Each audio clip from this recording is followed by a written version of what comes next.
entre Martín y Bogotá, con Martín Rivera Alzate, número 27 del Partido Verde al Consejo de Bogotá. El invitado de hoy es el senador Juan Luis Castro, una persona con quien nos hemos conocido en este proceso político después de las elecciones del 2018. Una grata sorpresa encontrarme una persona comprometida con trabajar por el país, médico, psiquiatra, experto en temas de salud pública.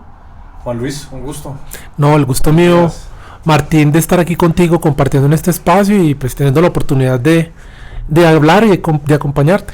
¿Usted dónde nació, Juan Luis? Medellín, Antioquia. ¿Y a los cuántos años se fue del país? Yo me fui del país a los 25 años. ¿A hacer pregrado? No, yo ya había hecho el pregrado en la Bolivariana, la Bolivariana de Medellín.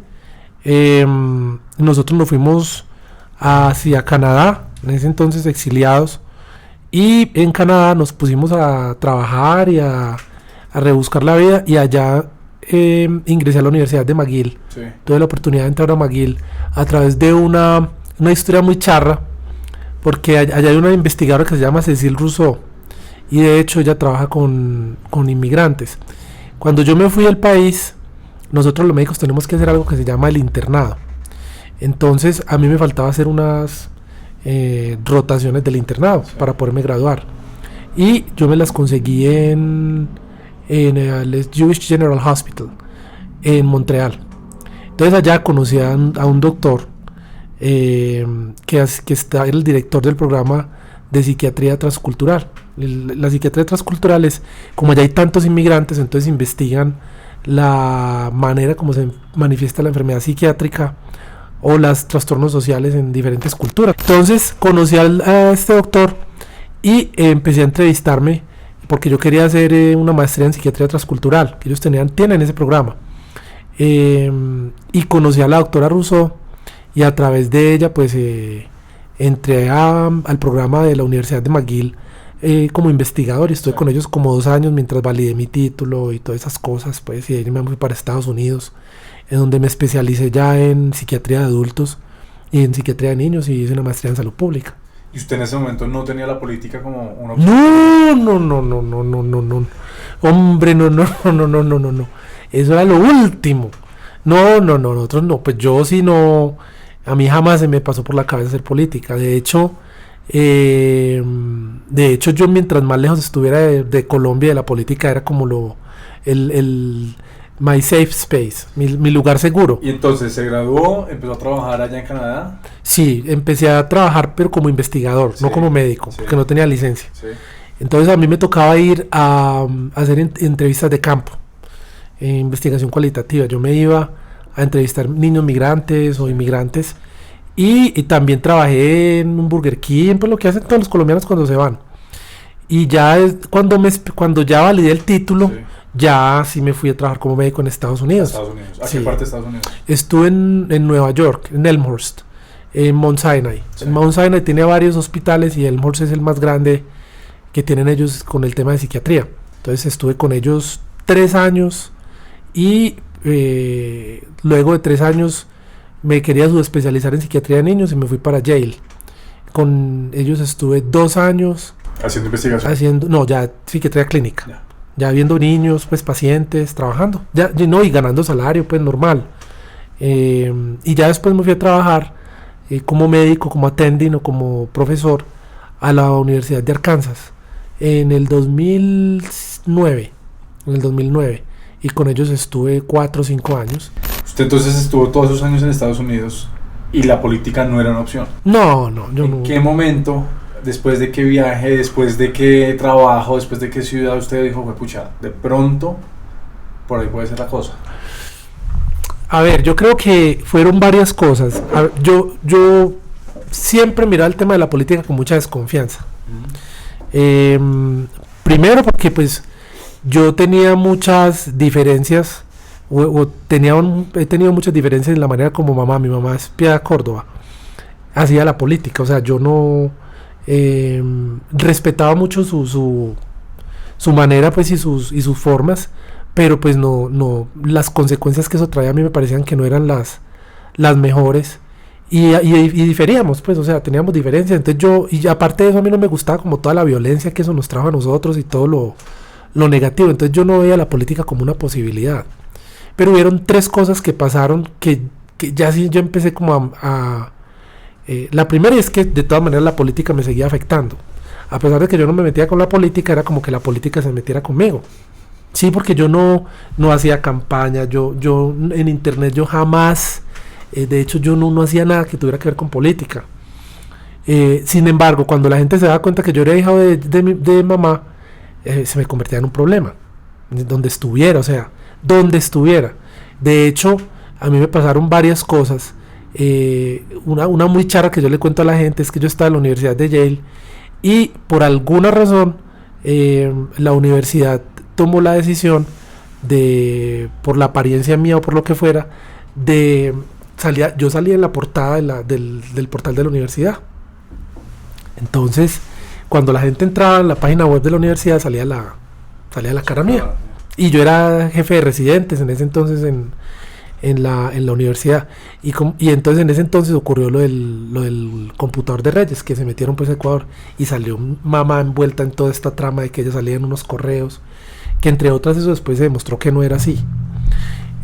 Pero en el argot popular todo el mundo piensa que sí, que el computador de Reyes y que entonces ahí salía una persona y en fin.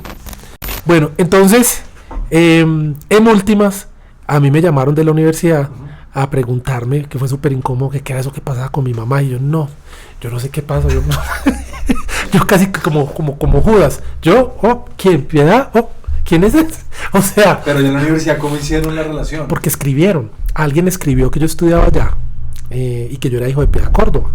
Entonces que... Pero cuando usted entró, nunca le preguntaron a su mamá. No, porque es que allá se fían.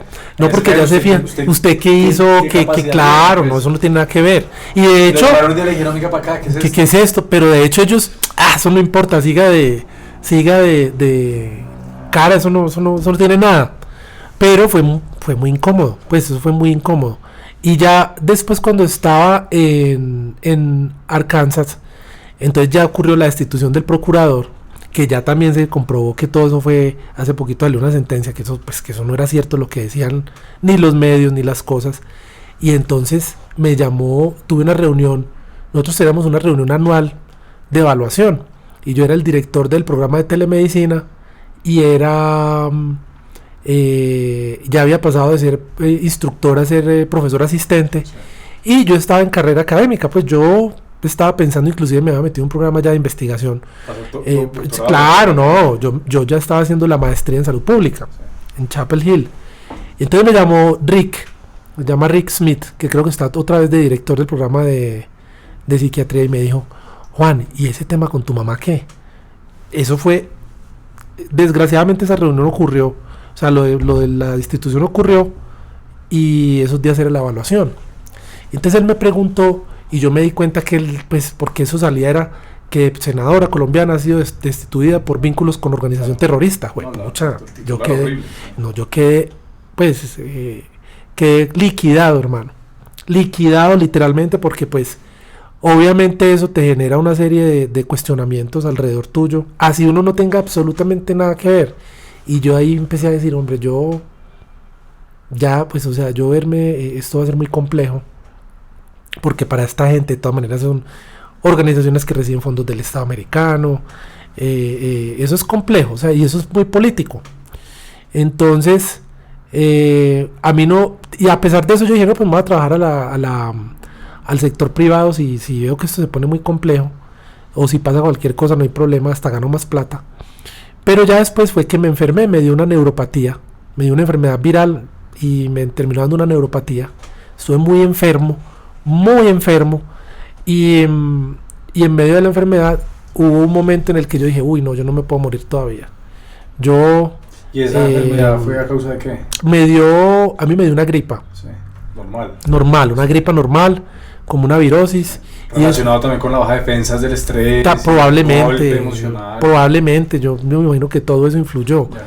Pero eso es muy común, las neuropatías del Guillain-Barré usualmente dan por un virus que se llama Campylobacter, y usualmente da una enfermedad gastrointestinal, y después de eso vienen los otros síntomas, desencadena como una enfermedad autoinmune, o sea que el mismo cuerpo ataca los nervios, y ahí fue que eso me partió la vida a mí en dos, porque se acabó, por ejemplo, el sentido de invencibilidad que tiene uno en la juventud, pues que uno piensa que uno nunca se va a morir, uno nunca siente ni la muerte, ni cosas de estas. Y yo hice una reflexión, pues creo que a fuerza, y yo dije, no, yo pues creo que yo puedo dedicarle parte de mi vida a hacer algo distinto, a contribuir más, pues le pedí al universo que me diera la oportunidad como de seguir viviendo, porque yo pensé que me iba a morir. Y a raíz de eso, después de que yo empecé como a recuperarme, yo quedé como, y todavía siento mucho agradecimiento pues con la oportunidad de estar aquí. O sea, en medio de lo malo que me pasó, yo estaba en la mejor universidad del mundo y en uno de los mejores lugares del mundo para estudiar. Cuando estuve en Arkansas, yo estaba de profesor asistente, yo era una persona con mucho poder pues en el sector académico, o sea, tampoco pues es que eso. Entonces yo he sido muy afortunado, y yo creo que parte de la fortuna que uno tiene en la vida pues es devolver y devolverle al país, porque yo soy colombiano, o sea, yo nací aquí, y gran parte pues del éxito mío, quiéralo o no, así yo haya estudiado por fuera, así me hayan pasado todo, pues yo nací aquí.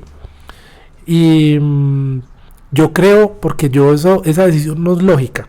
A mí la gente que me conoce me dice, pero usted cómo se le ocurre, trabajando aquí de médico, como gana de bien, irse a pues devolverse a un país como Colombia con todas las incertidumbres que tiene y con lo mal que le da a usted a su familia en política. Pero yo creo que al contrario, antes ahí es donde uno más tiene que darle al país. O sea, a pesar de todo, mi mamá está viva, mal que bien, poco a poco, todas las inconsistencias que ha habido con la carrera política de ella, a pesar de que tiene una orientación política, ella tiene una orientación política y unas convicciones que siempre las ha mantenido, pero nosotros estamos vivos, estamos bien, pues, o sea, nosotros realmente lo que le pasa a la gente en Colombia, a la mayoría de la gente, a nosotros nos ha ido muy bien. Entonces, y ahí las ganas como de volver. Claro, uno tiene que ser agradecido, no mal que bien, y uno tiene que devolverle a la vida las cosas buenas que le han tocado. O sea, este país, hay algo que dice que cada oportunidad que uno tiene de ayudarle a alguien, que las dificultades y las tragedias son oportunidades para uno ayudar, que no son problemas, que son oportunidades que le da la vida a uno para ayudar, son como bendiciones, y yo creo que este país las presenta todos los días. Entonces aquí es donde hay trabajo, aquí es donde uno realmente puede impactar desde el punto de vista social y político y tratar de cambiar las cosas que vienen ocurriendo en este país. Juan, ¿cuál es en Colombia actualmente, en este momento, cuál es el problema más grave de la salud? Yo diría que la salud mental de los colombianos. Aquí nos acostumbramos a vivir, normalizamos la narrativa de la violencia. Este es un país que viene literalmente asesinándose desde hace, es que desde la fundación de este país, pero uno mira la guerra, los 1000 días, entonces llegan al buque de Wisconsin, hacen el tratado de paz y cogen a Rafael Uribe y lo matan a hachazos. Después llega Gaitán, defiende a los trabajadores, termina muerto, el Bogotazo. Posteriormente el tema del M-19, posteriormente el tema del narcotráfico, las FARC. Este es un país que se acostumbró a matarse, a asesinarse, a comunicarse a través de la violencia. Y ese es el principal problema que puede tener cualquier país del mundo. Cuando uno se acostumbra a utilizar la violencia como una manera de comunicarse, porque la violencia es una mala manera de comunicarse, definido pues por los expertos en el tema. Entonces eso se convierte en un problema de salud pública. La corrupción es precisamente algo que se deriva de la violencia. Es cuando usted no considera que los demás tengan los mismos derechos que usted los obvia, y un tipo que se roba 10 millones, 100 millones de pesos a sabiendas de que de pronto le está quitando la oportunidad a alguien de que estudie, es la falta de equiparación de derechos de los demás, y eso es una forma de violencia, eso es violencia. Cuando uno no valora los derechos de los demás, usted está siendo violento. Cuando usted se roba un peso de otra persona, usted está siendo violento. Cuando usted no entiende que las demás personas son iguales a usted, o que tienen las esperanzas, las mismas ilusiones que usted está siendo violento. De hecho, corrupción viene de corruptio, y corruptio significa destruir en pedazos, partir en pedazos. Cuando usted ve la gente que roba, está partiendo en pedazos las ilusiones de los demás.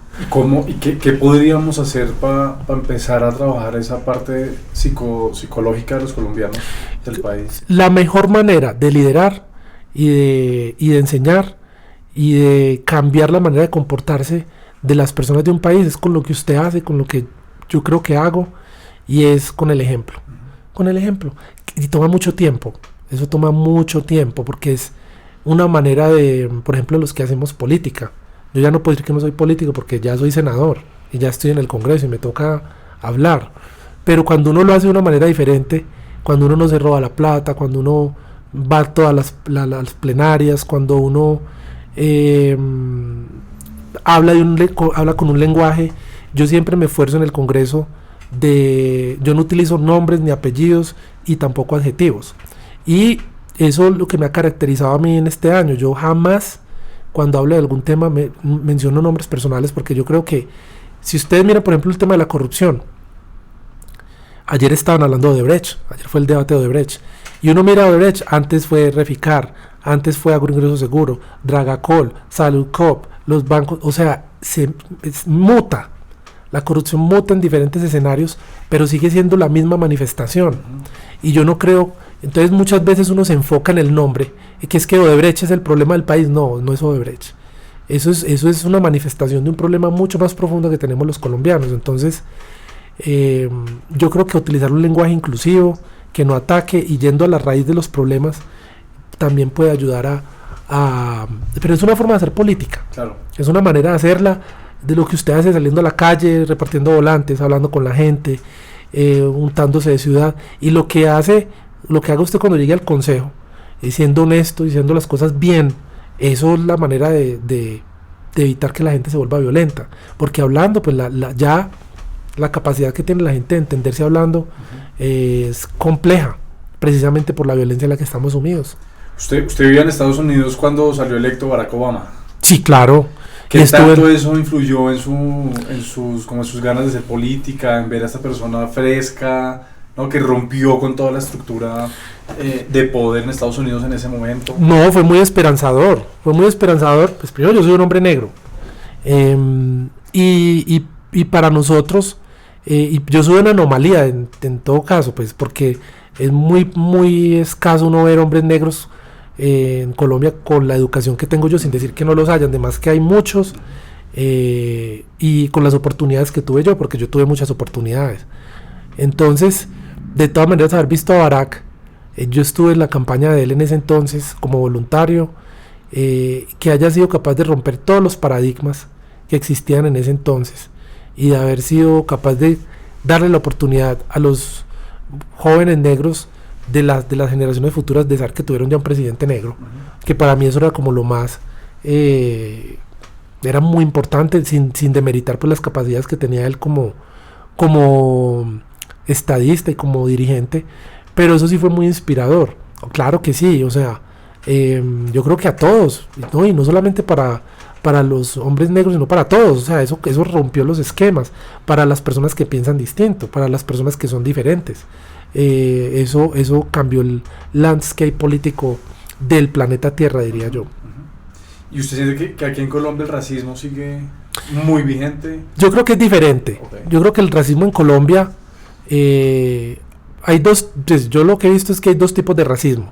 Hay un racismo que sí es estructural, que podría decir uno que los supremacistas pues blancos que creen que son de una raza superior, y que se ven, pero es muy escaso. Yo creo que el racismo es más una asociación que hace la gente con la pobreza, porque usualmente los negros eran los más pobres, y ese racismo es el que uno ve aquí en Colombia, porque uno mira y lo que se da cuenta es que cuando la gente supera esas barreras y es capaz de salir adelante a pesar de esas dificultades, pues el racismo ya no es una barrera no se encuentra la gente como el racismo tan de frente. ¿Sí me explico? En el caso mío lo puedo decir, yo no, sin decir que no existe, pero es más una barrera asociada a las faltas de oportunidades que tiene la gente que vive, por ejemplo, en el Pacífico, o la gente negra del país, que no tiene las mismas oportunidades que tuve yo. Yo no me puedo comparar con un muchacho que nació en Buenaventura o en el Chocó, porque pues no. El racismo para ellos es no haber podido estudiar, no haber podido terminar una carrera, no tener la posibilidad de conseguir un trabajo, y eso se ve de manera estructural. Entonces tú ves un muchacho que se gradúa de la Universidad Tecnológica del Chocó, pero es que la Universidad Tecnológica del Chocó no tiene de pronto la misma suficiencia que la Universidad de los Andes. Entonces las posibilidades que tiene un muchacho cuando pone en su hoja de vida que salió de la UTC a uno que salió de los Andes es mucho menor, precisamente por esas dificultades estructurales y de la falta de oportunidades que hay en esas regiones. Sí, yo creo que el pago de ser senador o sea, el salario, como diría uno, no es el salario como tal, pues la plata, sí, sino las cosas que uno puede lograr. Por ejemplo, el proyecto de ley de rurales, que ya pasó el primer debate en la Comisión Séptima y que vamos a hacerle unas modificaciones para que también afecte los residentes y los especialistas, o sea que los residentes... ¿Cómo funciona esa ley? Bueno, esa ley está diseñada para llevar médicos y para garantizar que los médicos puedan practicar en el área rural, no solamente médicos, sino enfermeras y bacteriólogos, sí, porque lo que está pasando es que los van allá a practicar, a hacer su año de práctica rural en unas condiciones muy malucas, no hay los centros médicos, no tienen las condiciones o no les pagan. Sí. Entonces se diseñó con esa perspectiva y trabajando con el Ministerio de Salud vimos que podíamos generar unos incentivos, primero para mejorarle las condiciones a los rurales, para que puedan ir a practicar al área rural del país, y segundo, para también generar incentivos con la ley de residentes y generar incentivos para los especialistas que, por ejemplo, se vayan a practicar al área rural. ¿Por qué? Porque esto es importante. Esto tiene dos aristas. La primera, obviamente, sí, por un lado es mejorarle las condiciones de trabajo a los internos o a los médicos recién graduandos, mejorarle las condiciones de trabajo a los residentes que se especializan o a los especialistas que se quedan en el área rural. Pero realmente lo grande de este programa es que hay 14 millones de colombianos que viven en el área rural. Y entonces, cuando allá no hay médicos, esta gente, ¿dónde se va? A Bogotá, a Medellín, a Bucaramanga, a Cali, y por eso los taponamientos del sistema de salud, y por eso las complejidades con que llega la gente del campo a ser tratados acá, porque no los ve nadie y cuando llegan ya llegan súper enfermos, pues con unas enfermedades ya muy avanzadas. Juan, ¿usted qué le diría a la gente joven que se quiera o que esté pensando en meterse a hacer política o que no le importa la política? ¿Qué mensaje le daría a usted para incentivar a que seamos más conscientes sobre lo que pasa en la vida pública? Es imposible vivir en una sociedad democrática o en un país y creer que la política no lo afecta a uno. La política siempre lo afecta a uno, o por las leyes que se hacen. Es más, cuando yo me fui del país a hacer medicina y a especializarme en el exterior fue por la ley 100. Okay. De hecho, eso fue una de las razones por las cuales yo termino yéndome del país y veo que es mejor especializarse por fuera y hacer las cosas por fuera. ¿Y eso qué es? Una decisión que se tomó desde el punto de vista de política que me afectó a mí, que en el momento yo no tenía la madurez para verlo así, pero me afectó la política. Después, personalmente, por la historia que tenemos en mi familia, me afectó la política. Pero a toda la gente, de pronto uno en los aires juveniles o en los aires de la juventud cree que la política no lo afecta a uno. No, la política sí lo afecta a uno siempre. Entonces es mejor coger el toro por los cuernos, como dicen vulgarmente, estar enterado, saber por quién van a votar, saber qué decisiones deben tomar, cuáles son las decisiones que más les conviene como ciudadanos. Si eso no lo hacen así, van a terminar sufriendo la política. Excelente, Juan. Pues muchísimas gracias. Juan Luis Castro, senador de la Alianza Verde, muchas gracias por este espacio y esta conversación, y estoy seguro que lo seguiremos viendo haciendo grandes transformaciones por Colombia, y ojalá pues el futuro siga estando cerca de la política. No, Martín, muchas gracias a ti, muchas gracias a toda la gente que nos acompañó hoy. Pilas, Martín, Consejo de Bogotá, número 27. Yo creo que tú eres una de las mejores opciones que tiene en este momento Bogotá para cambiar el panorama y para traer una manera de hacer política diferente, y de verdad que te deseo la mejor de las suertes. Tenés un equipo espectacular. Me parece que la compañía de Mauricio, de Sergio Fajardo, la mía, en lo que yo te puedo ayudar es garantía de buena supervisión y de que ojalá las cosas te salgan muy bien. Muchas gracias. No, muchas gracias a ti.